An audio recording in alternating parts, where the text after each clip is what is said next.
Claire Quigley Ward is the host of podcast All Aboard ADHD, which she started to support other parents of children with ADHD. Claire's son was diagnosed with ADHD 6.5 years ago, and she's since had an adult diagnosis herself.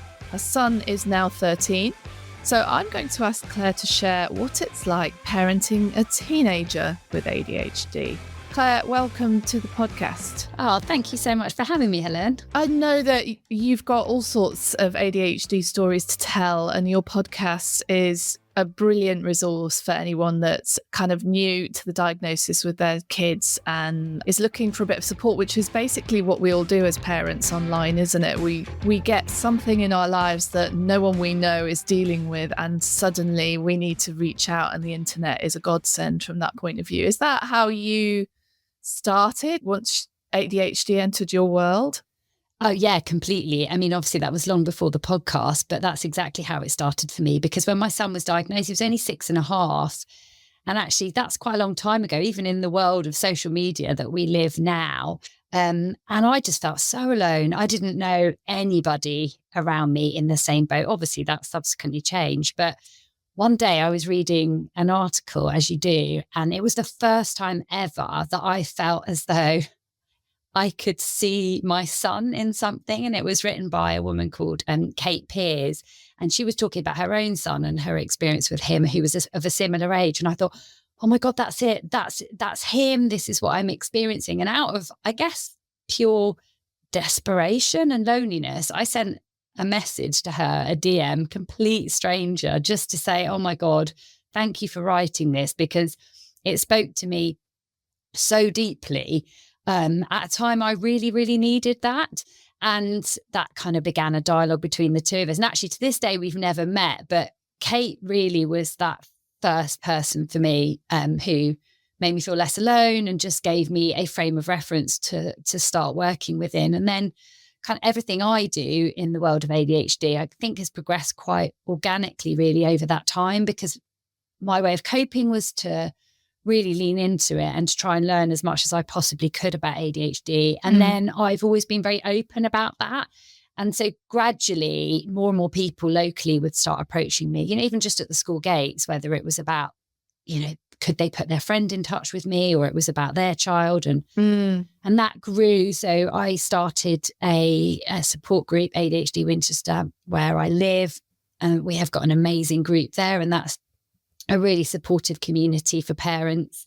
But even then, beyond that, I would still get approached by people asking, could they have a call? Could they meet me for a coffee? Yeah. And then the podcast was born, because whether you have got a diagnosis or you're in a very, very, very long process of waiting for a diagnosis, or even actually maybe a bit further along the line and just still feeling a bit that you're not sure what to do next, I just wanted to create a resource for parents that offered both credible, up-to-date information about ADHD beyond the stereotypes and the kind of misinformation that we can be fed in the media a lot, but also create a community where people felt that they were connected to others who shared their experience, whether they met them or not. And that's how the podcast came to be. Yeah, there's something about knowing other people who are in the same boat, and not just online, but wanting to be in the physical company of those people.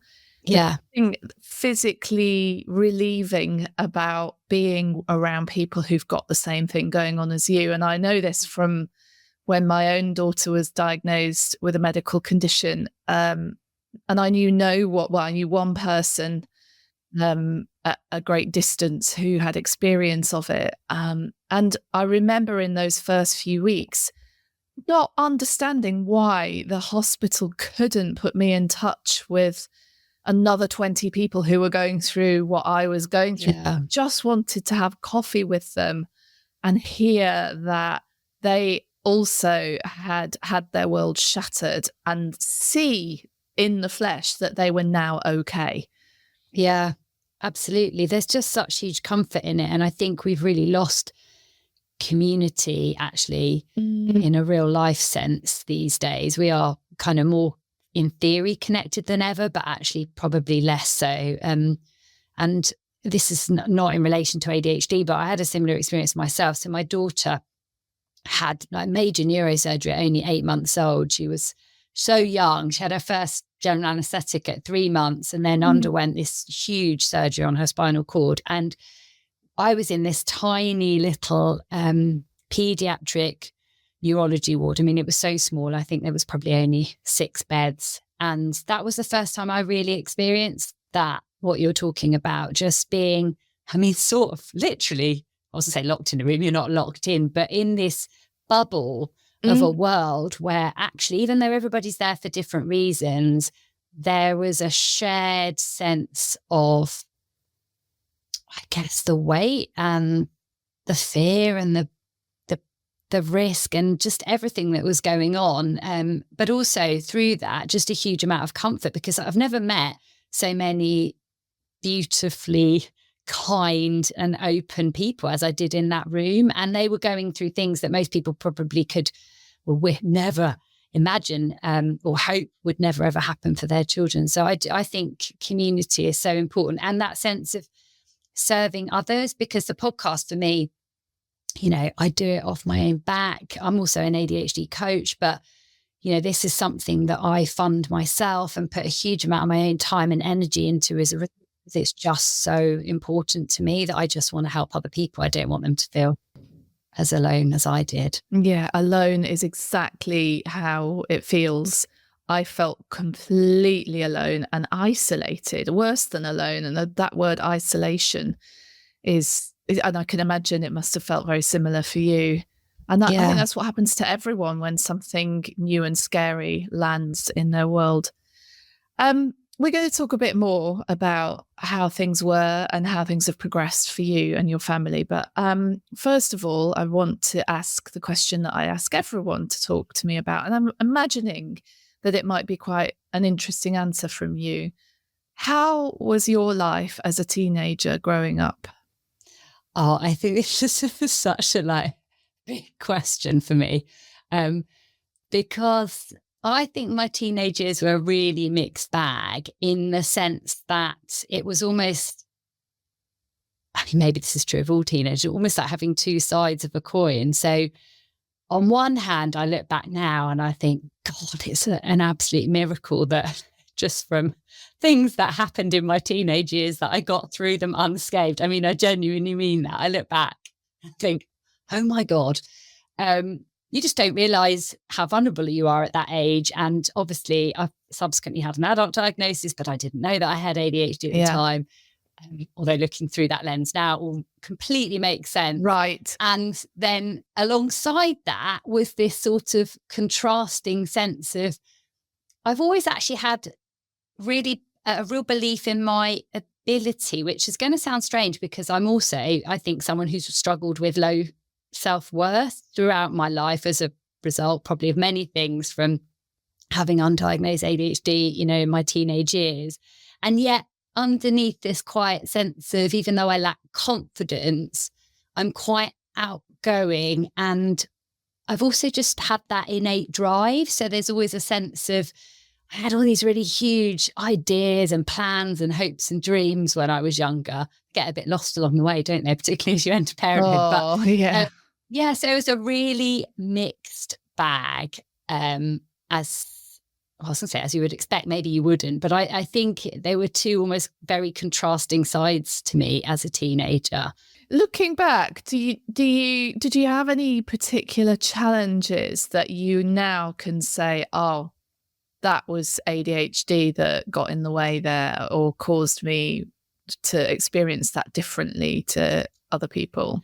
I think so. I mean, like all teenagers, you want to fit in, don't you? That's so important. But I think if you are neurodivergent, and obviously didn't know that at the time, you are working so much harder. And I think of everything I've learned about ADHD in girls, and my own daughter who doesn't yet have a diagnosis, but I'm certain that she has ADHD too, there's a huge amount of masking. And I just so desperately wanted to be accepted and probably enough. You know, I guess there was that underlying feeling all the time, although I wouldn't have been able to pinpoint why, that I didn't think that I was, or I was struggling or lacking in some capacity. And so I know that I did a huge amount of masking, and in a kind of slightly chameleon-esque way. So it wasn't that it lacked authenticity, because I think the nature of masking is such that it's not that it's not real. You kind of embody it, or I certainly did, but it was as though I was just trying to be accepted in so many different environments that I had almost different skins in each of those worlds. And I know there was a period of time in my probably mid-teens, I would say, when I think my parents were probably quite worried about me, just in terms of people I was hanging around with and things that I was doing. But my mum always says that there was a point where I said to her, "You don't think I'm going to be hanging around with these people forever, do you?" And she said there was a moment there that it gave her a little bit of, I don't know if peace is the right word, but that sense of, okay, even for me, I could see that this was a now, it wasn't a forever. And that's a very ADHD thing too. We think in now and not now. Okay. And that was very much in a now moment. And it was born out of probably struggling socially in other areas and just gravitating towards a group where there was a sense of acceptance. But as a result of that, you then making choices that, unbeknownst to me, were dopamine chasing. And I mean, I should say, and a caveat that I was never in trouble at school as a teenager or with the police or anything like that. But I definitely took risky choices. I mean, probably a huge amount of that would have been quite impulse driven, I would imagine, without really understanding that was the case. But I also know, and sometimes I look back now, as I'm in my mid-40s, I'm 44, and I think, God, I'd love a little bit of that invincibility that you seem to have when you're 14. My God, maybe it's a good thing that you don't realise the risks and the vulnerability at that age, because, maybe we wouldn't survive. So, it was, I think there were absolutely choices that were, I want to say made, but I don't even know how conscious some of these things were. I think there was a lot of impulse there. Thankfully, I navigated it unscathed. And, probably a big turning point for me on leaving school at 16 to go on to sixth form college, that was probably a great shift for me too, because I left school. Obviously, you get a little bit more independence. I think I always thought I was older than I was, Oh, didn't we all? I look at my daughter now, and she's like 8, going 18. I did. Yeah, I completely did. I think it was a good point for me, because I had a group of girlfriends who are absolutely still my friends to this day. But I'm quite a boys' girl. I've always had a group of boyfriends. I still do. And when we went on to sixth form college, actually all my girlfriends went to different colleges from me, and I went with the boys from my school up to to sixth form. And I think that almost began a slight process of, I don't know if reinvention's the right word, but actually then you're narrowing your subject area, aren't you, and your interests. So you're starting to pick things that you actually genuinely have an interest in. So that changes your approach to learning, even though you're still learning a lot about yourself in that environment. And I definitely went through many more of those skins, for want of a better word, for the same reasons of wanting to be accepted and making choices. And also, I would say, I think allowing people probably to treat me in a way that, because of that sense of lacking in my self-esteem, that I look back now and think, I can't believe I let people do that to me. But there's a lot of growing up, isn't there? And I think having had that adult diagnosis now, whilst it doesn't really change many things for me, I think going forward, just because of having been in this world with my son for a while, it's more the unlearning, I think, or the unpicking you do when you start to reflect back and you learn more about yourself through that ADHD lens. And that's been really interesting journey for me. Yeah, I bet it has. I'm just interested, as you were talking about getting into scrapes and thankfully surviving, I'm just wondering if, we all are, teenagers especially, and kids generally, are really resourceful.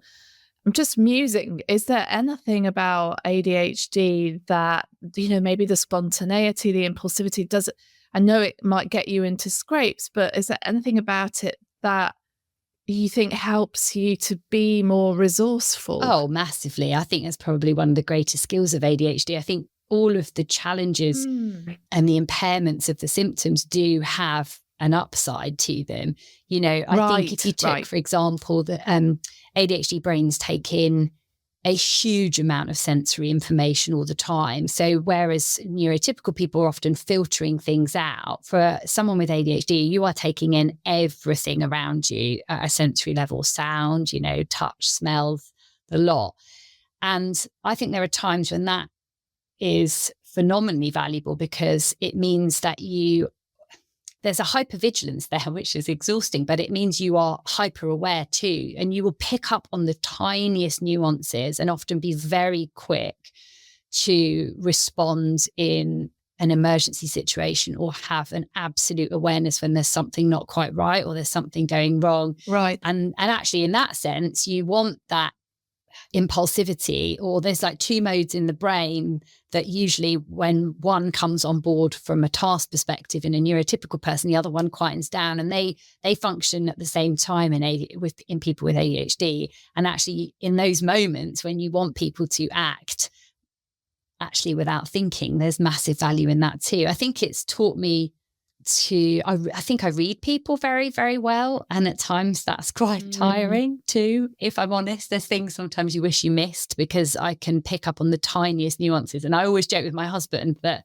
I mean, it's not quite seeing the future. I'm hardly in that capacity, but it's almost like I often have this absolute sense of, I know what's going to happen. I can, in an instant in my brain, I can play something forward and see the outcome and the eventuality of it, which is tiring, but it's also, I think, a real skill too, if you can apply it. So yeah, I think there's a huge number of amazing resourceful skills that come with ADHD if you're able to learn how to develop those and kind of manage the more impairing side of them. Yeah, it was really interesting. I'm just wondering, is there anything that you, looking back, you wish your parents had known? Is there anything they could have done that would have made this easier if they'd known what you know now? Good question. I think academically, I'm bright, you know, and I got through with good grades without really, honestly, putting in a huge amount of effort. By no means, you know, A stars across the board. It wasn't like that. But I think that, you know, my school reports, as you would expect for someone with ADHD, is very much that contrasting picture. So over here, you've got, you know, super invested in a subject, working really hard, what I would be calling hyper-focused today, you know, all in, amazing, through to, you know, next week working on something else, isn't concentrating, not making enough effort. And I think about a lot of the times that I'm advocating for my son and the interventions that we put in place for him at an academic level, I think sometimes there's a little bit of me deep down that's almost advocating for myself too. You know, I want to change that picture, obviously for him and his future, but I think there's a little bit of you speaking up for yourself as a child too. But also the real interest-based stuff. You know, I think having an understanding of how much power, because people with ADHD have an interest-based nervous system. So if you can unlock interest in somebody with ADHD, then you unlock huge potential and motivation. And right, yes, I absolutely loved drama at school when I was younger, like drama, acting. That was my absolute love. And I think we didn't have the information available to us then at our fingertips the way we do now, right? In the early 90s, there was no internet. This stuff would have been much harder to facilitate. And my parents definitely tried in their own way with what was available, but I think being able to channel that and direct that a little bit more in line with my natural interest and my skills versus the sense of academic expectations, I think there would have been huge value in that. And I think that's probably why, for me, really the biggest change actually started when I went on to university, because I took a couple of years out after my A-levels and worked for a bit. And then it's because you're picking your own path. And then the moment you pick your own path, you're shaping your world and your destiny without really understanding. I definitely didn't understand that's what I was doing then. But then things really start to change for you in that sense. And I very much understand my parents' motivations. They were both born in the early 50s. So you're both from West Coast of Scotland, a completely different environment. And that sense of education was about security and jobs and your future, because they had to provide that safety for themselves that they perhaps didn't have in the way we do growing up. And I completely understand it. But I've tried very much with my children to really unlock as much as I can in them and who they are and help them find their natural interests, and then try and facilitate that, but particularly with my son, who struggled so much academically. He's a bright kid, but he's not designed to be in the classroom. He's made to move. And so I've worked really hard to build his self-esteem around his sport, which is his greatest love in life. So I think it's the low self-esteem, isn't it? If you can find things, everybody is good at something, and really help them shape their sense of self around that. It's what I guess I was probably lacking a lot, and I've taken that into my adult years, and I'm trying really hard not to pass that on. I want to help them. I want to help them feel good about themselves. Yeah, that's all so interesting. And I find myself resonating with quite a lot of it, which always seems to happen whenever I have a guest here talking about ADHD. Tell us a little bit about your son's diagnosis and how things have been for you. And then as a second part to that question, I'm really interested to know what hormonal changes and coming into the teenage years, I appreciate he's a young teenager, but what they have done to change the ADHD, if anything. Yes, it's an interesting period, isn't it, when you're entering the early teens. So he was diagnosed at 6.5 and was very young. And his diagnosis was actually almost, I want to use the word accidental, but it's not really true. But compared to the stories that people have nowadays and the wait list, certainly post-COVID, it wasn't actually the experience that I had, because I never went seeking a diagnosis. I went to the GP with him. He was 6. I had a toddler. I was really struggling. I was on my knees, and I thought it was me. I just thought I was an absolutely useless parent. And what am I doing wrong here? Because I just can't seem to get anything to work. And, I know you shouldn't compare, but you do. You're comparing to what you're doing versus other people, and, the results and what's happening, or what you think other people are doing. Yeah, and what you can see. Absolutely. We don't actually really go out to eat that often these days, but in those days, when you're trying desperately to be, you think you can be that parent that's got it sorted. And we would go out with, this makes me laugh. I had this belief that, well, if I just took my children to restaurants from day one, then they would know how to be in a restaurant, which is just absolutely laughable.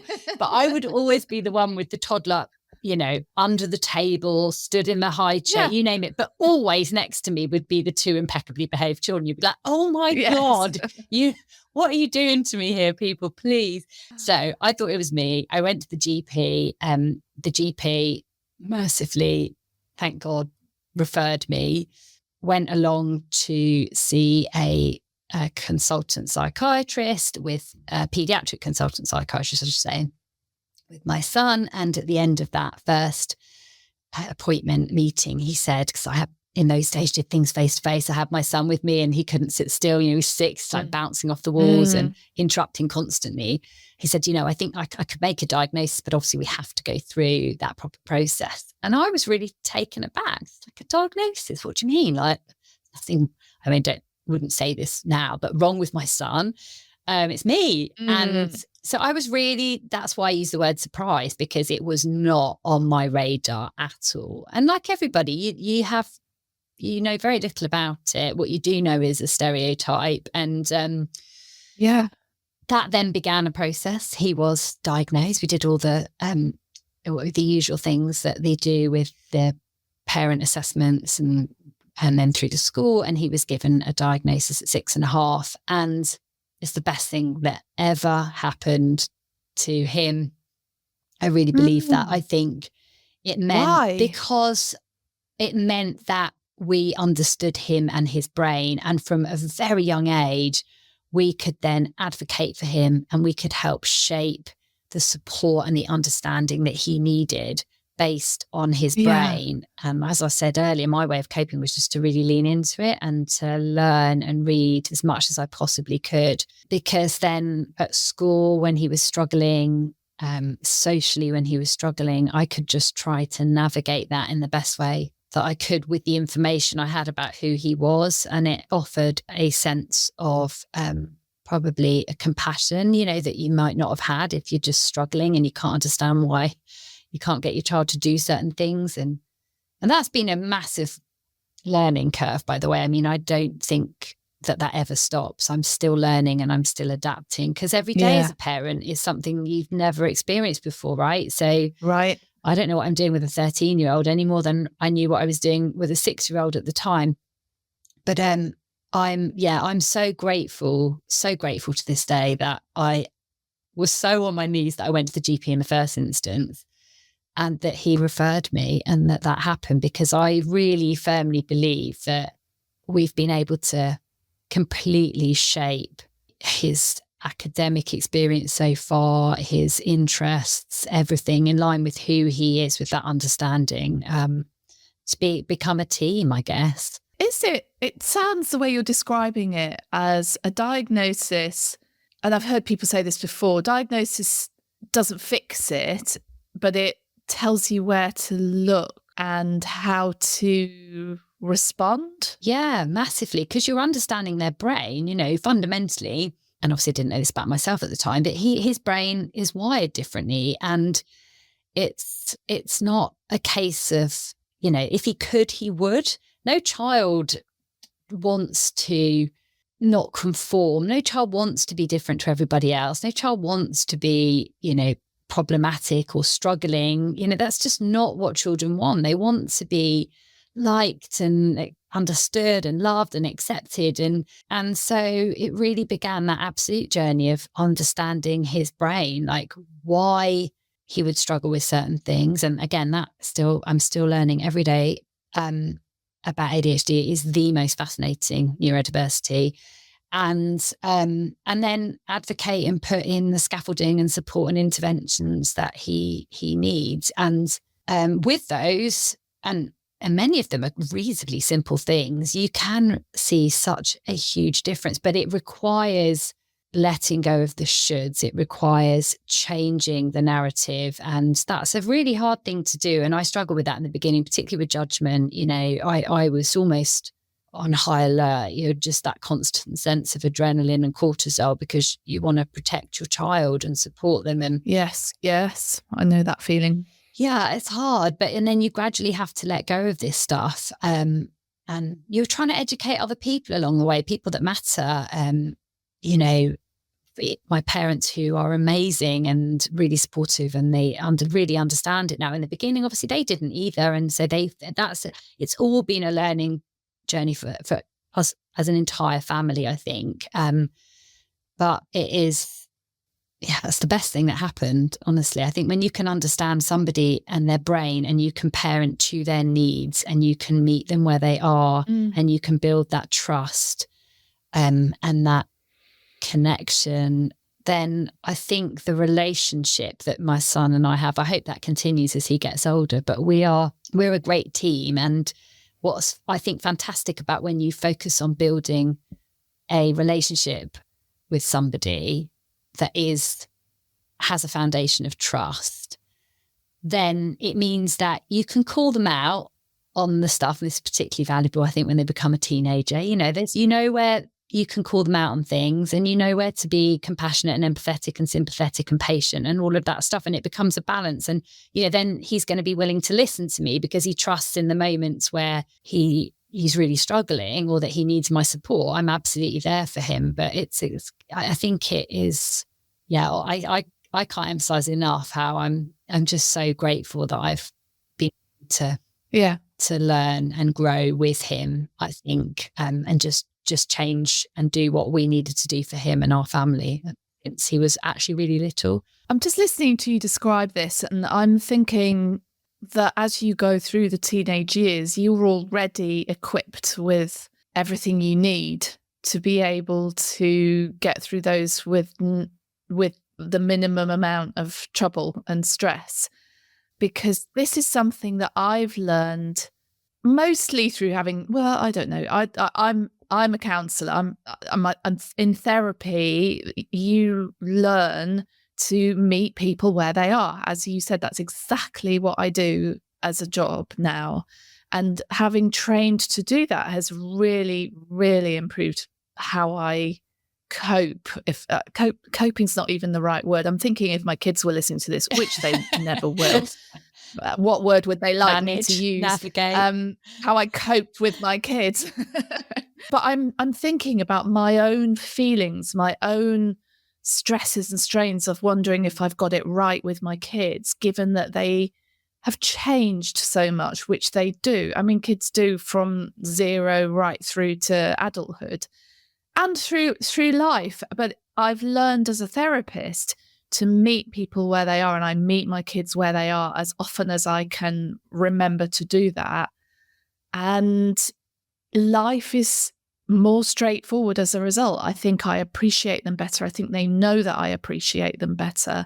I don't always get it right. We don't always get it right, but I'm better equipped to try and figure out where it is they're coming from when they've maybe pressed one of my buttons or I've pressed one of theirs. So I feel like you've got all that training under your belt. You're going to be fine with teenagers. Oh, I don't know about that, because like everybody, you've never done this bit before, have you? And I am by no means a perfect parent, right? Like as you said then, you get triggered by stuff. You have your buttons pressed. And actually one things I've become really aware of is because within ADHD, a big part of that can be emotional dysregulation. Actually, in those moments where I'm overwhelmed or I'm struggling and my brain's just at full capacity and something happens in that moment, it's exceptionally difficult to sort of breathe and like pause and gather yourself without reacting. And it happens, but for sure, all the time. The other day I had a situation where my husband was away. My son had come home from school because he had a sore tummy. Then it was the end of the day, and I'd been ferrying my daughter around to clubs, and then she was just outside playing for 10 minutes before I was going to get her in the bath. And I just thought, I've got like 10 minutes. I've just got to do a couple of bits for work. And then obviously cue the tears from her. And she came in right in that moment where I was just focusing on something. And I could really feel the stress from that in my brain, because my brain couldn't navigate that. Because it's like, no, I just need to do this. I just need to do this.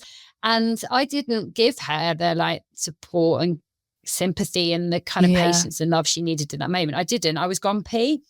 And afterwards I said to her at bedtime that I was really sorry that I didn't, I do this a lot. I try really hard to like own, because we're all learning, right? We're all making mistakes all the time. I just said to her, I was really sorry that I didn't, that I was grumpy and that I didn't stop and make sure you're okay and kind of give you what you needed then. And obviously she immediately was a bit like, yeah, because I felt like this. And I'm like, I totally understand. You were right. And that was wrong of me. And I'm just wanted to say that I'm really sorry. So I try and do that stuff all the time. Brilliant. All the time, right? Because it's hard, isn't it? This stuff is 24/7. But I just, we're all human. And I think, as you said, life does get a bit easier for it if you just kind of been willing to accept this stuff in yourself as much as in them. But I've had to do a lot of work on myself over the last few years, since I had my diagnosis, alongside just probably suffering kind of certainly pre-COVID, just some burnout emotionally as a parent, just trying to navigate everything and starting to learn or unlearn things about yourself. And that's I'm a work in progress too, I think. But I can the value in that's been really huge for me. But I am not a perfect parent at all. I just want to say that before anyone's listening thinking I have not got it all sussed. I've not got it all sorted.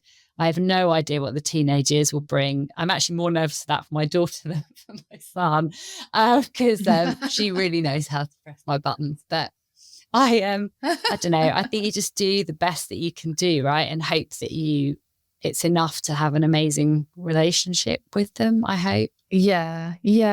And also to remember, I think during the times when the relationship doesn't feel so amazing and you worry that it's gone off track, that is also normal and not necessarily anyone's fault and not necessarily needing to be fixed right now, because you've got a foundation and you just keep working and you shift again and you learn some more, because we all change. And as you've just alluded to, parenting one teenager is not the same as parenting the second, third and fourth teenagers, because they're all human beings with their own personalities and experiences, and they're unique. And needs, right? As well. And needs. So you've got to do it, and you change. We're molded by what happens to us and the relationships we have. So I'm not the same parent of a teenager 5 years later as I was when I first became the parent of a teenager. So the next one coming along is going to get a completely different experience. Learn and kind of developed and grown in that time as well.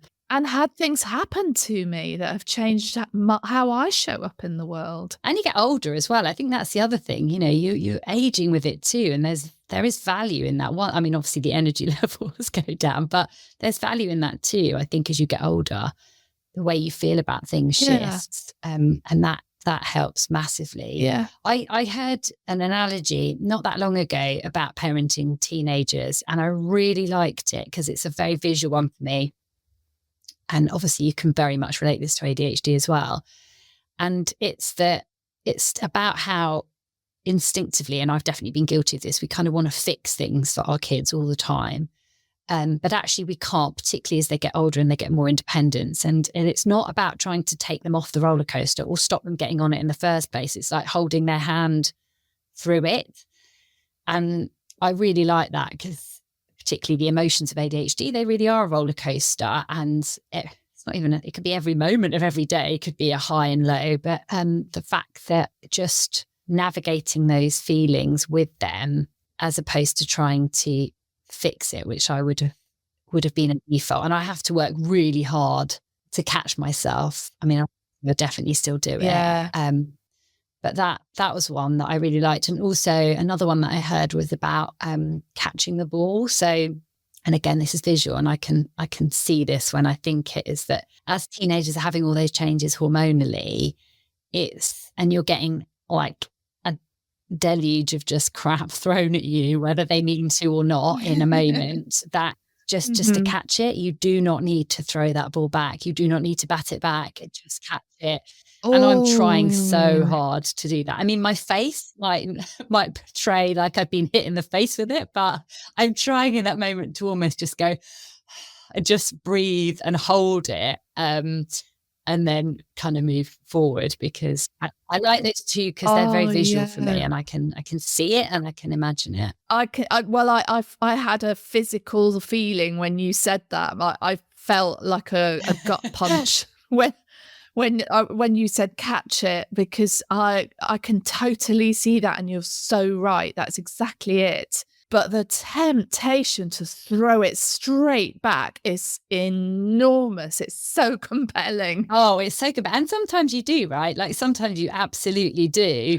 And maybe there's times when that is needed. I don't know. But I am trying more and more. So particularly for neurodivergent kids, teenagers too, because they are navigating a huge amount of this anyway, and then you add in the hormones into the mix to a developing brain. It's a very difficult, kind of complicated picture. And for a neurodivergent child, they are likely to come home to their safe space and decompress and offload, you know, when they've held it together and they've coped as best they can in an environment like school all day. That stuff's going to come out. And then you add in a little bit of hormonal teenage responses in there.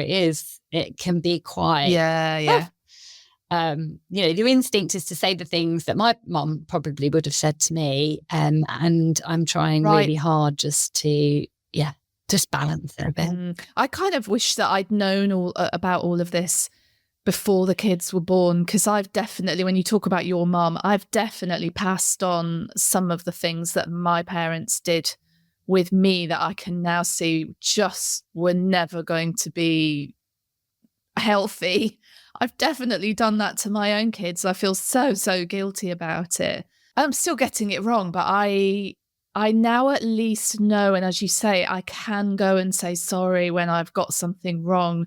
And that whole business of trying to fix things, it's probably the thing my kids are most conscious of with me. It's my biggest fault in their book, is when they come and they just want to rant and let off steam, or even just sound things out with another person in the room. And because I'm safe for them, they do it with me. And I immediately have to resist myself now, but I always used to immediately go into problem solving, where we should do this. Have you tried thinking about how the other person feels in this? Of course they don't want to be told that. I'm so guilty of that one all the time. And my daughter she's 19 now, and she called me out just this week on it. And I thought I'd done a decent job, actually. And she said, no, you still turned it into a life lesson. I was like, oh, God, I can see why that came across as a life lesson. But even in the moment, I was thinking I was doing okay. Yeah, I had that the other day, honestly. It's so true. We're all trying our best, aren't we? It's like we're saying about our mums, but they were doing the best with what they knew, and we're doing the best with what we know. And our kids will say all the same stuff about ours, and then they will do the best with what they know. But they are really insightful. It's the same, absolutely same the other day with my son. And I thought I was doing really well. I thought I was saying all the right things. I wasn't doing the whole, trying to fix it. And I got it completely wrong, because in his head, he heard it and interpreted it in the way it wasn't intended. And then I had to say, okay, well, I can see absolutely why it came across like that and why it made you feel that way. But like you, I thought I was doing so much better. And then my daughter, she's so insightful. I mean, she's only 8, and she comes out with things, and she really catches me almost off guard in those moments. And she said something the other day, and it was like, just because that's what you would need, Mummy, doesn't mean it's what I need. And I was like, oh brilliant. My God, actually that made me tingle a bit when I said that, but it was, it's so right. I'm trying to do what I need, or I would need, or I maybe needed as a child in that moment. That's not what you need. Yes. Even right down to things of, I was putting a picture up in her room. I was sharing this story with someone the other day. And so perfectionism is a real challenge of ADHD, and not because we consider ourselves, I do not consider myself to be perfect in any stretch of the imagination, but it's, for me, it's very much about trying to do everything in my power to remove the reasons for which someone could criticize me, or try to do everything in my power not to get it wrong. And so I was putting a picture up in her room, and I had the spirit level, and she got really annoyed with me, and she was like, Mummy, it does not need to be perfect. And I was like, do you know what? You are absolutely right. This is your room. You tell me how you want it, where you want it. And I was using those Velcro strips, on the wall. I was like, and then we'll put it like that. And inside, I'm like having to go, like swallow the discomfort of a picture hanging at an angle. Yeah. But she's right, and it's her room. So she's very, very good at pointing this stuff out to me all the time. And I hope she continues to do it. So she's holding a mirror up to you. She sees you and isn't afraid to call you out, because our kids are never afraid to call us out. No, but she is honest, that girl, to an absolute G. So yeah. The other thing that you were saying that it just made me think, I tend to take everything that goes wrong between me and my kids as my fault, and I did it wrong. I need to do better. And I try to remind myself that, yes, it is my responsibility because I'm the parent. However, they are also people who aren't perfect, just like me, and they show up with all their shit just the same way I show up with mine. And we co-create the things that go wrong between us. It's not all me. And that doesn't mean that I need to throw the ball back at them and point it out to them and hold the mirror up to them and show them where they've got it wrong. It just means that I can cut myself some slack on knowing that I don't have to be perfect and get everything right and beat myself up when I don't. Yeah, because it's hard, right? If another adult spoke to you in that way, or you're at work or something, you would respond, probably in that same way, and then that might be much more justified in that moment. But it's you're right. It's not. We're not responding in those moments without reason, I guess, or provocation. It's just it's a really hard thing to navigate. And I see every now and then with my son, it first start probably actually in that weird way, almost like the minute they turned 13, this one day, and I was like, well, what is wrong with you? You know, just thinking, oh, who are you? And then having to remind myself, like, oh, this is it. This is the hormones, just like sudden, like, and then down to normal. You're like, yes, don't know if you're coming or going a bit. Yes, that's true. Actually, I had a similar moment with my daughter where, because it's obviously creeping up, and you've seen bits of it, but there's usually a moment where you go, oh, because you've got that's completely out of character, bigger than anything else I've ever seen. What the heck? And then it dawns on you. And then you can shift into, right, okay. I mean, we should, as parents, be doing this all the time before they hit teenage years. But at that point, you've got a choice to shift into dealing with something different here, and therefore I need to change. Yeah. And that's hard though, right? Because we're going through our own hormonal changes, which feels kind of cruel to do those things simultaneously. So it's really hard. Isn't and even in your own, I don't know about you, but growing up, I reckon, this is going to sound ridiculous, but I reckon it took me into my 30s to late 30s probably to really understand my cycle and what was happening to me hormonally. When I'd have days where I'd be like, what is wrong with me today? Oh my God. And then be like, oh. Yeah. So if it takes us, well into our adult life, into almost like middle age to figure this stuff out, actually, ironically, as we start to go down the other side of it, then, we can't expect them with their little developing brains. Not at all. It's fun. No, it's just the fact that they think they're 100% right about everything, and you so badly want to throw that ball back to them. Oh, absolutely. And I say this stuff about, my mum, I'm sure I was an immensely difficult teenager for exactly that reason. Like right at the beginning when I said about that invincibility at 14, I mean, can you imagine? So it's very much a learning process. I think sometimes the hard thing with the age difference between my kids as well is that in some ways, maybe it's a good thing, but it means you've almost got to go through it twice because you're not really going through it simultaneously. It's like I have to do one whole load of teenage years, and then at the point you're like, oh, then incoming is the next one. So it's like having to go through it twice as well. Oh, look, like I said, you'll be an old hand by then. You'll be fine. Oh, I don't know, you might have to scrape me off the floor. Well, old will definitely be the case. I don't know about you. Sometimes I wonder if you could just go through parenthood and then sort of come out like your age had been frozen in time and you're not so exhausted by it at the end. Well, this is why we used to have children at the age of 14 and then just, we were fine. And then we could have a life after. Yes, exactly. Whereas we're trying to do both at the same time. I think that's where a lot of those moments of just combustion, for want of a better word, come from. Yeah, definitely. Claire, it's been really interesting, really fun chat.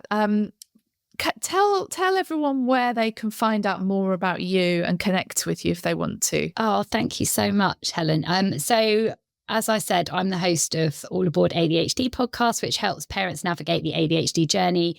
And that's available on all the usual platforms. So you can find me there. And episodes alternate between experts sharing kind of credible information into lots of different areas and connected areas of ADHD, starting with the obvious. What is it if you really want to begin or you want to learn more?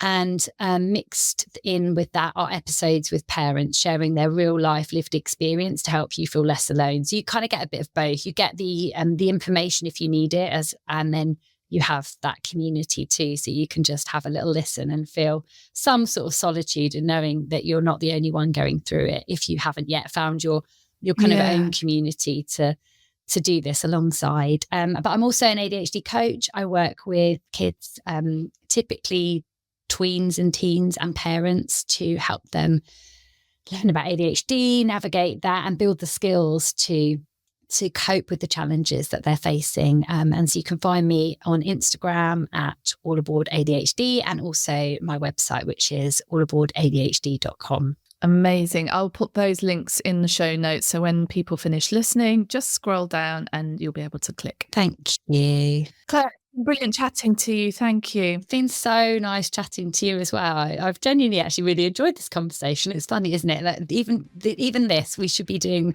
more of this stuff in life. So thank you.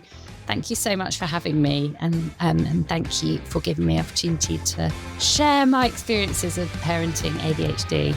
Thank you so much for listening. I really do appreciate it. Thank you too to everyone who's already rated and reviewed the podcast. If you're listening on Apple Podcasts or Amazon, it would mean the world to me if you could leave a review. It really helps get the word out, as well as making me very happy to read what you have to say. If this episode strikes a chord for you, please share it with anyone else you know who might be in the same boat, and hit subscribe so you don't miss the next episode.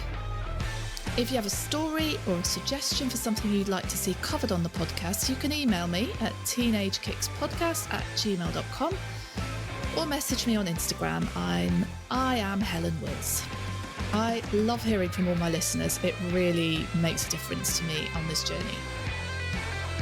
See you next week when I'll be chatting to another brilliant guest about the highs and lows of parenting teens. Bye for now.